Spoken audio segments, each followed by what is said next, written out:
कोणाचे येत नाहीत, शोध लागत नाही, याचा अर्थ ते देवेंद्र फडणवीसांनी हेरगरी करायला ठेवलेले आहेत. कारण ड्रोन इथंच कसं काय येते? आता आमचं खोटं ठरवलं असतं सगळ्यांनी, त्यांचंच एक आमदारांची वाईट की आमच्या तिकडे बी आले ड्रोन म्हणून. आता तुमच्या आमदाराचं तरी खरं झालं आहेत म्हणून आमचं खोटं ठरवलं, आम्हाला म्हणजे इमान गेलं.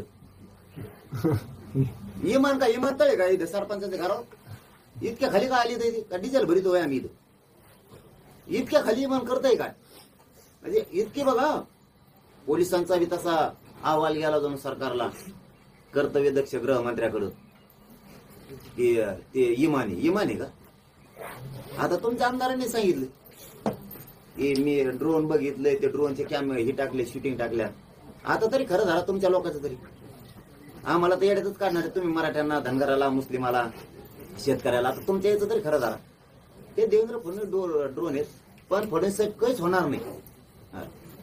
तुम्ही एक करू शकता, त्या ड्रोनच्या माध्यमातून गोळ्या घालताना आम्हाला.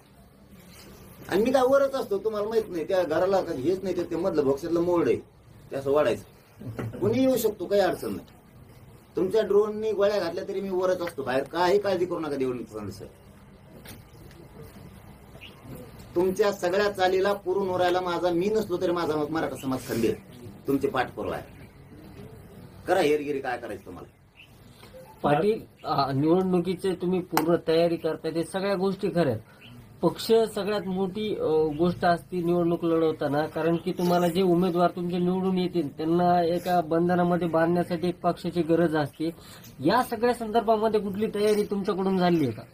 नाही ना, आमचं आणखी ठरायचंच राहिले.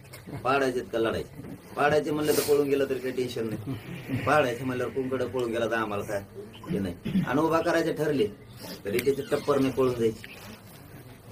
आता इतके दोन पक्ष, राज्याचं उदाहरण ताजा असताना दोन पक्ष डायरेक्टच नेले तर, आणि तुम्ही पळून जायची हिंमत नाही असं म्हणतात. ते का पळून गेले म्हणजे काय ते असे तसे गेले काय? त्यांच्या मग येड्या लावल्या. आमच्या उमेदवार मग ईडी लावायला, त्याला मुंबई जायला एसटीनं जायला पैसेच नाही. आमचे उमेदवारच धोरणिक नाहीत. आता आम्हाला ते फॉर्म भरायला पैसे गोळा करून द्यावं लागतील, फॉर्म भरायला. आणि पळून जाईन कुठं, आणि जाऊन करीन काय? आणि जातीशी आणि शेतकऱ्याशी बेमान होणारा वापस नाही येणार नाही इकडं. लोक त्याला टेकून बी जाणार नाही घरात. टेकून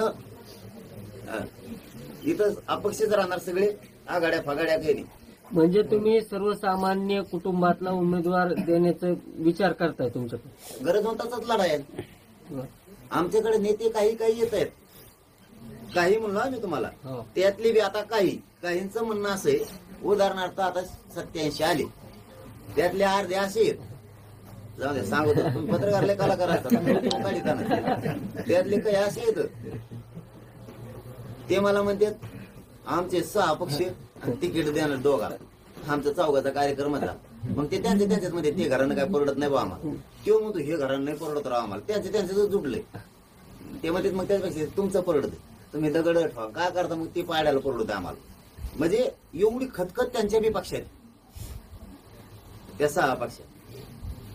ही गरजवत्ताची लढाई, कोणाला तिकीट द्यायचंय हे मात्र मी त्या मतदारसंघातला जेवढी इच्छुक आहेत तेवढ्याच्या समोर ठेवणारे की यातला कोण एक द्यायचं. मग ते मतदारसंघातले लोक चॉईस करते कोण द्यायचं. मग तो गरीब द्यायचा का श्रीमंत द्यायचा ते ठरवतो. निवडून आणायला सभा घ्यायला मी. क्रायटेरिया काय ठरवला तुम्ही नेमकं त्याचा? आणखीन नाही, जितके लोक उघड केलं की मग देवेंद्र फडणवीस निवडणूक त्याच्यामुळे पुढे मी राजकारणातले पत्ते पण करीत नसते म्हणजे मी बी अर्धेच करतो ना, अर्धे तसेच ठेवतो. ते ना आमच्यावर षडयंत्र टाकलं होतं आता. ही डाव आहे फडणवीस साहेबांचा निवडणूक पुढे टाकलायचा. कारण त्याला 29 तारखेला आम्ही काय निर्णय घेतो यानुसार वागायचं होतं. आम्ही कोण उमेदवार देतो मग तसा द्यायचा, आम्ही कोणते मतदारसंघ लढायचं म्हणतो मग ते करायचं, आम्ही कोणासोबत येत मग त्याच्यावर हे करायचं. मग त्याचे एकूण सगळे डाव होते आणि मला ते सगळं त्या दिवशी क्लिअर करायचं होतं. पण आम्ही लय नशिबान आहेत मराठी. ते 29च्या नंतर म्हणायला पाहिजे होतं निवडणूक पुढे. मग मात्र मला लय परिश्रम करायला लागले, खूप कसरत करावी लागली. ती 29च्या आधी म्हणल्यामुळं आयला म्हणलं आपणच सावध झालो, कशाला आपण नंतर बघू म्हणलं सलांवर सगळे. बरं पाटील, तुमचा फायदा काँग्रेस, राष्ट्रवादी आणि उद्धव ठाकरे यांना लोकसभेच्या निवडणुकीमध्ये मोठ्या प्रमाणात झाला. आता तुमची भूमिका आहे अख्ख्या महाराष्ट्राला आणि देशाला माहिती आहे की तुमची मराठा समाजाला ओबीसी मधून आरक्षण देण्याची भूमिका आहे. या तिन्ही पक्षातल्या कुठल्या अशा एक प्रमुख नेत्याने तुमच्या भूमिकेला समर्थन दिलं? आम्हाला त्यापेक्षा त्यांचे समर्थन ऐकण्यापेक्षा आणि घेण्यापेक्षा माझ्या समाजाचे प्रश्न लढायला मी खंबीर. कोण आमचे कोण बोलला काय, धोका दिलाय काय, काय दिलाय, आमच्यासाठी कोणाला फायदा झाला हे महत्वाचं.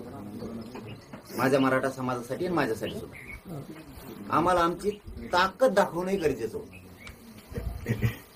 आमच्यासाठी सगळ्यात महत्वाचा रोल ते होता की आमची ताकद दाखवणं गरजेचं होतं. का त्यांची निवडून नाही आले काय, यांचा फायदा झाला आणि त्यांचे काय कमी आले?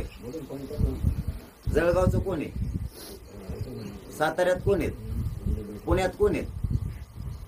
नाही म्हणा त्यांना मराठ्याचा फायदा नाही झाला. उगा तर ते बोलायचं म्हणून बोलायचं, काहीतरी या आघाडीला झाला आणि त्या घोंगडीला झाला असं काहीतरी बोलायचं मुग. आम्हाला आमची शक्ती दाखवणं गरजेचं होतं आणि मराठ्यांची शक्ती ही आम्हाला आमची दिसली. आता जर ठरलं तर एकदा पाडून ताकद दाखवली, आता निवडून आणून मराठी ताकद दाखवते ना, असं काही नाही. ठरलं तर आता ते जर विषय, पण ताकद तर दाखवणार आम्ही यावेळी. त्यांनी जर आरक्षण नाही दिलं, 113 जागेवर भोगाच केला म्हणायचं त्यांचा. बरं पाटील, तुम्ही असं कुठं जाहीर केलं नाही की जर मराठा समाजाला ओबीसी मधून जर या सरकारने आरक्षण दिलं तर तुम्ही या सरकारच्या बाजूची भूमिका घेता, निवडणुकीमध्ये त्यांना निवडून द्या असं आव्हान करताना असं कधीच म्हणलं नाही आतापर्यंत, जेव्हापासून हा लढा चालू झाला तेव्हापासून? कारण मला राजकारण करायचं नाही, ते राजकीय डाव असतो. जेव्हा आरक्षण देईन त्याच्या बाजूने आम्ही रोवू. काय ठेका घेतला काय माझ्या जातीने यांचे झेंडे उठलायचं, रेकॉर्ड करायचा? आम्ही काय ठेका घेतला का? काही रेकॉर्ड करायचा? काय म्हणते मी 5 वेळेस निवडून आलो, एवढे बसालो 6 वेळेस होतो तिकडे, नाल्यात जाऊन पड नाही एखाद्या. तो रेकॉर्ड करायला आम्ही ठेका घेतला होय मराठीने? एवढीच बार मला निवडून द्या म्हणतात, मग मी कळाचो भरत नाही, मरण ना तिकडे जाऊन. ए काय तुमचे धंदे? आम्हाला आमचा रेकॉर्ड करायचं पडलाय, आमचे लेकर मोठे करायचं पडलंय, तो रेकॉर्ड कुठं करतो? आम्ही तो आत्याचं पोरगा, मग एवढे बार निवड आत्याचं पोरगा आहे म्हणून काय आता तू काय निवडून येतो का आमच्याकडून? आणि आमच्या पोरगा काढी लावतो का, मारतो का? सगळे यांच्या भूमिकाच आम्हाला आवडत नाहीत. आता सहज बोलते ती, मी मोठा आहे, उद्योगी व्यावसायिक आहे, मग ते पोरं लावले का नोकरीला, मग त्याच्यामुळे मला निवडून द्या. तो का उपकार केला का ती 20 लावली तर? तू त्यांना पगार देतो, ते काम करते, त्याच्या चौपट तुला उत्पन्न होतंय. मग तू कारखान्यात लावतो, कंपनीत लावतो, तू एखाद्या शाळेत लावतो, एखाद्या कॉलेजवर लावतो, उपकार नाही करीत. का अंधारात बिनले मोठं गाबाळ घेतो? शिक्षक म्हणून तुला नोकरी लावायचं असलं तरी तो आहे तिथं शाळेवरती काम करतो, तेव्हा तो पगार देतो. आणि तो काय फुकट नाही देत, तुला उत्पन्न नाही दे. तुला शाळेचं उत्पन्न आहे, तो कारखान्याचं आहे, तू काय कंपनीत लावशील एखाद्या, तिथं उत्पन्न नाही. आम्हाला कष्टच करावं लागतात ना तरी, म्हणून निवडून द्यायचं काय तुला? शाळेवर एखादा शिक्षक केला, कारखान्यात एखादा नोकरीला लावला म्हणून त्याचं उत्पन्न नाही होत का 5-10 पट तुला आमच्या जीवावर? आमचं कष्ट आहे, तू येशीतच ये. जे नोकरी लावले लोक यांचे कष्ट आहेत आमचे. तो आता फक्त हिशोब करतो, वार्षिक अहवाल सादर करा, आर्थिक नफा किती, आर्थिक तोटा किती, हे गणित आता तुम्ही गोरगरीबाला शिकूच नका. गोरगरीब तुमच्या पुढे गेला. फक्त आम्हाला आता गरीब कशी मोठी होती याच्यासाठी काम करायचं. पाटील, चला, धन्यवाद. पाटील, उद्या महाविकास आघाडीकडनं ते बदलापूर निषेधार्थ महाराष्ट्र बंदची हाक देण्यात आली. कसं बघता पाटील तुम्ही बंद? नाही बंद कर कसं बघणार, ही नाही ही काय प्रश्न नाही, पण ती घटना लय वाईट. हे असलं होणं फडणवीस साहेबांना कसं शोभतं आणि ते कसे लक्ष देत नाहीत ह्या गोष्टीकडे, ही अवघड. कारण मी प्रत्येक प्रश्नात राजकारण नाही करणार. पुढं आमचं आणि त्यांचं जरी आरक्षणात लागलं असलं तरी मग कसल्या प्रश्नात ही करणार. पण ते लेकरू आहे, या राज्याचं देशाचं ते लेकरू आहे, त्या लेकराला न्याय मिळाला पाहिजे, 100% न्याय मिळाला पाहिजे. नसता पुन्हा जनता रस्त्यावर उतरलं, सुट्टी नाही त्यांना. मी काय हे राजकीय आरोप करत नाही किंवा देवेंद्र फडणवीसला विरोध करायचा म्हणून करत नाही, पण लेकरू हे राज्याचं आहे, तसं ते देशाचं आहे. ते लेकरावर झालेला अन्याय, त्याला न्याय म्हणजे न्यायच मिळाला पाहिजे. विरोधक राजकारण करत आहेत असा सत्ताधाऱ्यांचा आरोप आहे. ते काही मत असेल तर मग पाहता ते उत्तर मी कसं तेच म्हणतो ना, त्या लेकरात मला राजकारण नाही करायचं. पाटील, शेतकऱ्याच्या राज्याचं लेकरू, देशाचं लेकरू, त्याला न्याय भेटला पाहिजे याच्यावर आम्ही ठाम. पाटील, शेतकऱ्याच्या प्रश्नावर तुम्ही आंदोलन करणार आहे येणाऱ्या काळामध्ये, नेमकी कसं आंदोलन असणार आहे, कशी दिशा त्या आंदोलनाची असू शकते? ते तर आणखीन क्लिअर केलं नाही, परंतु आम्ही शेतकऱ्याचेच पोर आहेत ना. याच बरोबर मागणी करू, तसं शेतकऱ्यांना देणारं बनावं लागणार आहे. आंदोलन बी करीत बसण्यापेक्षा, आंदोलन तर करणारच, पण आंदोलनच नुसते करीत बसण्यापेक्षा शेतकऱ्यांनी, सगळ्या जाती धर्मांच्या लोकांनी, मराठ्यांनी, या सगळ्यांनी एकत्र येऊन सगळ्यात देणारा बना ना. तुमचा प्रश्न तुम्हीच सोडवा, आंदोलन करायची गरजच नाही. आंदोलन करण्याची गरजच नाही. गरिबीतून जर बाहेर तुम्हाला निघायचं असलं तर तुम्हालाच आता परिवर्तनवादी विचाराचं व्हावं लागणार आहे. तुमच्या मतात आणि मनात दोन्हीत तुम्हाला आता बदल करावा लागणार आहे. पाटील, एक शेवटचा प्रश्न की राज्याचे मुख्यमंत्री एकनाथ शिंदे आहेत, मात्र तुमचा सातत्याने रोग जो आहे तो उपमुख्यमंत्री असलेले देवेंद्र फडणवीस यांच्यावर असतो. नेमकं काय याचं कारण आहे बरं? तुम्ही गाडी घेतली तर गाडीची किंमत आहे तुमच्या बी गाड्या, त्याला फिटरकडे न्यावं लागेल. फिटरनी जर एक अंदाज दिला ठेवला तुम्हाला परत त्याच गॅरेजवर आणावं लागेल. मेन फिटरच ती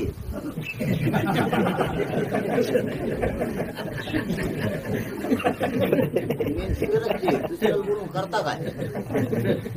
इकडून जमा करते आणि तिकडून गोल्ड गोळा करते, ते चौकून त्याला जॅन्ड देऊन ते सुरू करतात गाडी. सरकार सुरू केलं ते आता इकडून तिकडून जॅन्ड देऊन मग मेनच तेच करून देत नसतील. ओके ओके दादा.